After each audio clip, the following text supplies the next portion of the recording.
ตอนตาก้นเป็นลี่ยาก็เป็นโยเกตนะคะเนาะมันได้น้ำยาแต่มาเอายาสัพพะตอนตาก้นตีกูเชิงเงินใครให้เชิงเงินนะคะเนาะไล่เฮ็ดกินง่ายๆค่ะมันเป็นผักอันเฮากินก็อย่างเก่าค่ะเนาะเอาข้าวหอมมาค่ะข้าวหอมในผักก็ที่รู้จักกันค่ะเนาะข้าวหอม1กำมือล้างแค้มๆนะคะเนาะต้มใส่น้ำตา2เตาเนาะเฮาเลือดทองเอาน้ำให้เอาแผ่นใส่ๆเท่านั้นเองเนาะ ทองเอาน้ำมันแหในกินปัน1วัน2ปอกค่ะนะเพราะว่ากินปัน1วัน2ปอกตา3วันเนี่ยตั้งเป็นลี่ดีหายกว่านะคะนะตอนดาก็นี่เป็นโยเกิร์ตเป็นลี่เขาจะเนี่ยตีแค้นกว่านะ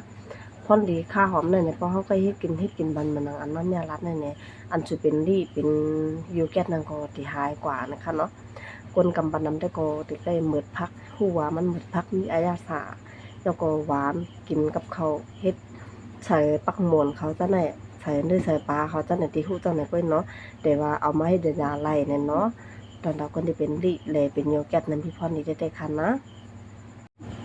ส่วนก้นคันเฮ็ดกินยาวก็บางทีก็เต็มนี้ค่ะเนาะบางทีก็เต็มนี้บ่เป็นเมืองไทยได้เต็มนี้กูตีค่ะเนาะส่วนคนคันเฮ็ดไหนเอาทางเช้าอันนั้นก็กินบันกลางค่ำกลางไหนกินบันกลางไหนกินแล้วเป็นน้ำอุ่นนะคะนะอันนี้สิมาเฮาว่าอ่านเส้นทางเช้านะคะกินบันกลางใน2เม็ดกินแล้วเป็นน้ำอุ่นเดี๋ยวก็กลางค่ำมื้อที่นอนก็กินปันเลยเนาะเฮือนนั่นอยู่เก็ดนั่นแลตั้งอันนั้นเป็นลิ้นนั่นที่แค้นกว่านะคะนะก็นะนะคะเอาเป็นสิแอดนะคะนะอันนี้เป็นจงค่ะสิแอดได้เลยปันอยู่เฮง2บาท99ตัวค่ะนะตักมาตั้งสุนโดเลยค่ะนะตักมาตั้งสุนโดน้ำยาวาคาเลทางเช้ายากอลาดมาหูย่อยตั้งเป็นไรนะคะเนาะ